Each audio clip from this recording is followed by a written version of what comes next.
जय हिंद दोस्तों, सैनिक समाचार में आपका हार्दिक स्वागत है। हाँ, खुशखबरी दोस्तों, आपको 5 महीने का एरियर आपके खाते में आ गया है। जरा एरियर को कैसे चेक करेंगे और क्या क्या प्रक्रिया हुई है, आइए हम आपको बोर्ड पर समझाएंगे। और इससे पहले और क्या खबर है जरा सुनिए। हाँ, नेशनल इंक्रीमेंट का यदि आप इंतजार कर रहे हैं तो इसके ऊपर एक बड़ी खबर है।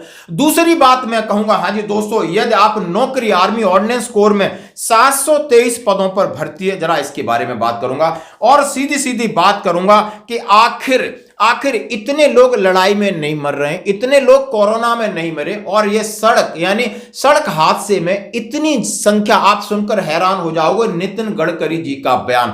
और मैं बात करूंगा 1971 विजय दिवस की धूम चारों तरफ है। और ये आप देख सकते हो, एक मैं आपको वीडियो दिखाऊंगा जो आपको देशभक्ति से ओतप्रोत है। तो दोस्तों, खबर करते विस्तार से, सबसे पहले आइए हम चलते हैं बोर्ड पे, आपको समझाने की कोशिश करेंगे ये जो प्रक्रिया शुरू हुई थी। जय हिंद दोस्तों, जैसा कि हम बोर्ड पे समझते हैं, हाँ जी दोस्तों, 3 स्टेप यानी 4/12/2024 से शुरू होता है। 12/12 8 दिन में सारी प्रक्रिया पूरी हो जाती है और आपके खाते में पैसा हो जाता है। यानी बात करूंगा, पहले नया सर्कुलर निकलता है 679 और 4 दिसंबर 2024 को हेडिंग रहती है one rank one pension for the defence forces personnel reference as circular number 555 4 फरवरी 2016 को। हाँ जी दोस्तों, उसमें क्या लिखा होता है, फिर नया पीपीओ निकलता है जिसको कोरिजिनम पीपीओ बोलते हैं। कोरिजिनम पीपीओ में उसमें आपकी फैमिली डिटेल से लगाकर सारी डिटेल होती है, लेकिन बदलता क्या है, ओल्ड वैल्यू से न्यू वैल्यू बदलती है। उस ओल्ड वैल्यू से न्यू वैल्यू कैसे बदलती है और उसमें कितना फायदा होगा, कितना आपको क्रेडिट आया, 4-5 महीने का कितना पैसा आया और कितना बनता है 53% डीए/डीआर के साथ, आइए बोर्ड पर समझ सकते हो। तो सबसे पहले मैं बात करूंगा सर्कुलर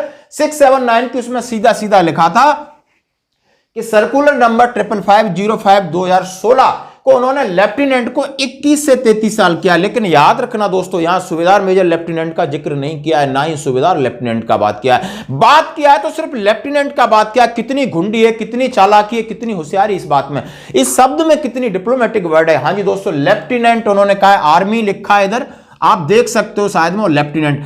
अब उनको पता है कि सेना के अंदर सूबेदार की सर्विस कितनी है, 30 साल है, और 30 साल से में ही वो 28 में, पुराने वाले 28 में लेफ्टिनेंट और कैप्टन हो सकते हैं, और नए वाले मैक्सिमम 30 में लेफ्टिनेंट और कैप्टन हो सकते हैं। लेकिन उन्होंने सूबेदार और सूबेदार मेजर नहीं डाला, उन्होंने डाला अब लेफ्टिनेंट। यानी अब लेंथ ऑफ सर्विस भी एक बड़ा ऑब्स्टिकल डाल दिया है, नहीं तो रैंक तो सेम ही है। दोस्तों, मैं आपसे पूछना चाहता हूं, जिस दिन आपको ऑनरी मिलती है आपकी यूनिट में, आप सूबेदार से लेफ्टिनेंट बने या सूबेदार मेजर से लेफ्टिनेंट बने, क्या आपकी तनख्वाह बराबर नहीं होती? क्या 56,100 जो अभी का है, 56,100 प्लस 15,500 का ही स्केल आपको मिलता है? आप वहां 4 महीने या 6 महीने नौकरी भी करते हो, लेकिन आपकी सैलरी बराबर होती है। सूबेदार मेजर भले वो 32 साल पर खड़ा है और सूबेदार भले वो 28 या 29 के बीच में है, उसको 26 जनवरी या 15 अगस्त को मिलती है। जब बराबर होती है, बराबर रिटायरमेंट में भी बराबर बेनिफिट मिलते हैं, तो फिर यहां लेंथ ऑफ सर्विस का घुंडी क्यों? बिल्कुल दोस्तों, आपने कंप्लेन करना है इसके ऊपर। अब अगला वीडियो मिलेगा कहां और कैसे कंप्लेन करना है, कहां कौन कौन से नंबरों पे करना है, अगले वीडियो में आपको मिल जाएगा। लेकिन मैं आपसे कह रहा हूं, आपको कंप्लेन करना पड़ेगा। उनका क्या कसूर है जो 98 से पहले उनकी terms of engagement he maximum 32 साल सूबेदार मेजर की थी, मैक्सिमम सूबेदार की 28 साल थी। रैंक तो अचीव किया, लेकिन रैंक के हिसाब से क्यों नहीं आप पेंशन दे रहे? इस रैंक को, लेफ्टिनेंट और कैप्टन को, आपने सर्विस के हिसाब से क्यों बांटा? यानी जब स्टार्टिंग इसकी सर्विस के लेंथ ऑफ सर्विस के हिसाब से नहीं हुई थी, तो पेंशन लेंथ ऑफ सर्विस के हिसाब से क्यों दे रहे? यह बहुत बड़ा सवाल है। इस सवाल को ले जाकर के आपको डालना होगा सीपी ग्राम पे, टोल फ्री नंबर है, इसके ऊपर डाल सकते हो 18001111, जो भी मैं 940 समथिंग नंबर है, जो मैं आपको नेक्स्ट वीडियो में पूरे नंबर दूंगा। आपने जरूर एक बार कोशिश करनी है मेरे कहने से दोस्तों। अब मैं बात करूंगा, बहुत सारे एयरफोर्स के भाई वो बोलते हैं हमारी टर्म्स ऑफ एंगेजमेंट तो बेनिफिट हमें 30 साल का मिल रहा है, यदि मैं वारंट अफसर हूं तो मुझे 33 साल दिया, तो 33 साल का बेनिफिट सूबेदार को क्यों नहीं मिल रहा? वो एयरफोर्स के जो वारंट अफसर करे, आप भी बिल्कुल केस डाल सकते हो, क्योंकि लॉजिकली आपके लिए बनता है।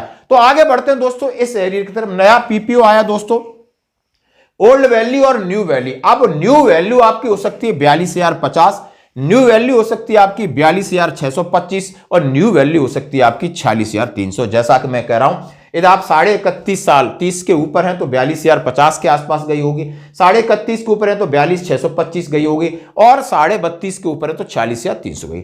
अब आपका ओल्ड वैल्यू यानी जो आप ले रहे थे और जो आपको परिवर्तित किया गया है, new value minus old value is equal to difference, यानी पुरानी पेंशन नई पेंशन से माइनस कर दो डिफरेंस। सपोज करो यानी पहले किसी का एग्जांपल दिया 46,300 हो गई है और पहले 43,300 थी, तो old new value minus old value 43,300, तो 3,000 सीधा आपका डिफरेंस आता है।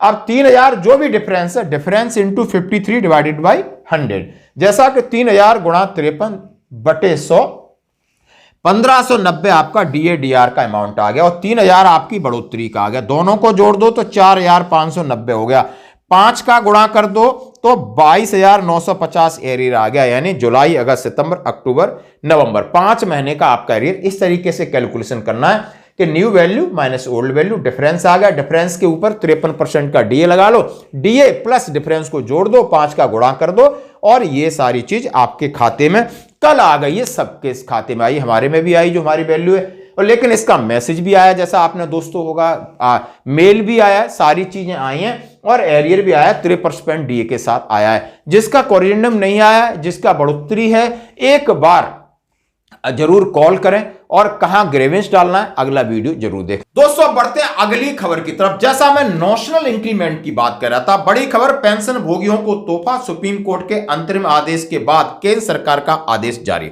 हाँ जी दोस्तों, जैसा हम सभी जानते हैं, जो पेंशनर्स रिटायर्ड होते हैं और पेंशन रिटायर्ड होने के बाद 30 जून को रिटायर्ड होते हैं, 1 जुलाई को उन्हें 3% का घाटा रहता है, जिनको 1 जुलाई को जो इंक्रीमेंट लगने वाला होता है, जो कि ये एनुअल इंक्रीमेंट होता है, और किसी को 30 दिसंबर जो रिटायर्ड होने वालों को 1 जनवरी का घाटा होता है। इसके ऊपर तमाम तरह की बहुत सारा कोर्ट, चाहे मद्रास हाई कोर्ट का फैसला हो, तमाम चीजें थी, लेकिन 2023 में माननीय सुप्रीम कोर्ट ने एक ऐतिहासिक फैसला दिया था।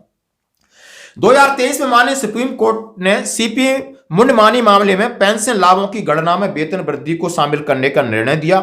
इस निर्णय के बाद सेवानिवृत्त कर्मचारियों को राहत मिली, लेकिन केंद्र सरकार ने इस फैसले के खिलाफ पुनर्याचिका दायर की। इस मुद्दे को लेकर अब नया मोड़ आ गया है दोस्तों, और 6 सितंबर को जो अंतरिम आदेश निकला है उसमें सीधा सीधा लिखा है कि यानी कि इसका जो फायदा होगा सिर्फ पेंशन में होगा, ग्रेच्युटी और अन्य लाभों में शामिल नहीं किया जाएगा। और अभी तक इसके लिए वही दोस्तों, जो 1 मई 2023 के बाद जो रिटायर्ड हैं उनको ये वेतन वृद्धि मिलेगी, उससे पिछले वालों को नहीं मिलेगी। ये बात माननीय सुप्रीम कोर्ट ने क्लियर कर दिया और इसके आदेश जारी हो चुके हैं। ये खबर अभी इन्होंने फिर छापी। अब बढ़ता हूं दोस्तों दूसरी खबर की तरफ। मैं दूसरी खबर की बात करूंगा, जैसा कि बात कर रहा हूं कि वैकेंसी के बारे में। सरकारी नौकरी आर्मी ऑर्डिनेंस कोर में 723 पदों पर निकाली भर्ती, 10वीं पास को मौका, सैलरी 90,000 से ज्यादा। यदि कोई बंदा है तो फायदा उठा सकता। आर्मी ऑर्डिनेंस कोर के फायरमैन, ट्रेड्समैन, जूनियर अफसर assistant, civil motor driver, corporate, तमाम तरह की भर्ती। आवेदन 2 दिसंबर से शुरू हुआ है और लास्ट डेट 22 दिसंबर 2023 है। वैकेंसी डिटेल, किसके कौन कौन से पद हैं, एजुकेशनल क्वालिफिकेशन पद के अनुसार 10वीं और 10वीं के साथ ड्राइविंग लाइसेंस, 10वीं के साथ ITI, 12वीं ग्रेजुएशन, इंजीनियरिंग, मटेरियल मैनेजमेंट से डिप्लोमा।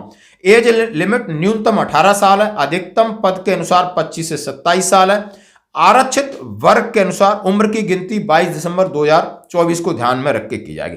सैलरी मिनिमम 18,000 से 92,300। सिलेक्शन प्रोसेस, उम्मीदवारों का सिलेक्शन रिटन एग्जाम के बेसिस पे किया जाएगा और फायरमैन, ट्रेड्समैन और PT की परीक्षा भी देनी होगी।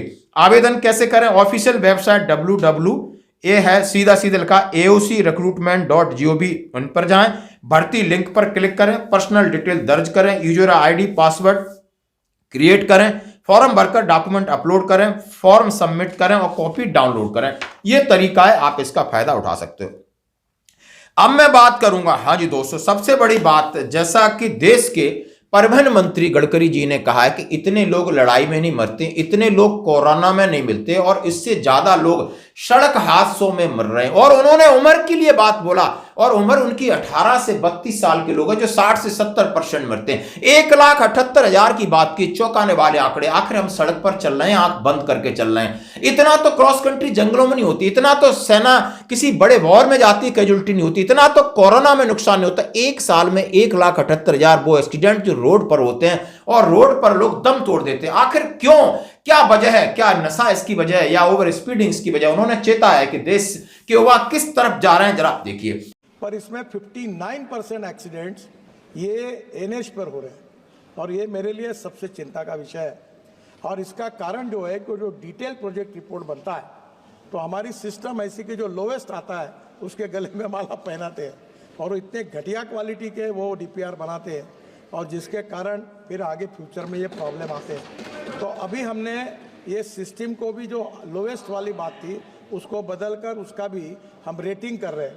कॉन्ट्रैक्टर का भी रेटिंग कर रहे हैं और डीपीआर वालों का भी कर रहे हैं। और अभी तो मैं रोज़ 4-4, 5-5 कॉन्ट्रैक्टर, कल ही मैंने 5 लोगों को ब्लैक लिस्टेड कर दिया। अब कॉन्ट्रैक्टर को और कंसल्टेंट को और अधिकारियों को जो भी निग्लिजेंस बताएगा उसके ऊपर कड़ी कार्रवाई करने के बारे में कोई सहानुभूति किसी के प्रति रखेंगे नहीं। अब मैं बात कर रहा हूं लास्ट में 1971 के युद्ध में छम, यानी छम का 53 वर्षगांठ के ऊपर आसाम रेजिमेंट के जवानों ने किस तरह वहां रंगारंग प्रोग्राम किया, इस पर स्कोर्स के जोशी साहब ने सिर्फ दिए। जैसा हम सभी जानते हैं कि 3 दिसंबर 1971 से, जो कि एक ऑपरेशन आपने देखा होगा बांग्लादेश को आजाद कराने के लिए हुआ था, 16 दिसंबर 1971 को खत्म हुआ और हम विजय दिवस मना रहे हो। विजय दिवस इनके बीच में हर जगह जगह मनाया जाता है। और देशभक्ति से ओतप्रोत गाना उन्होंने कहा है, दिल दिया है जान भी देंगे ये वतन तेरे लिए, और उन्होंने समा बांधा है देशभक्ति का। तो दोस्तों, आज की खबरों में इतना ही। बने रही हमारे साथ। धन्यवाद।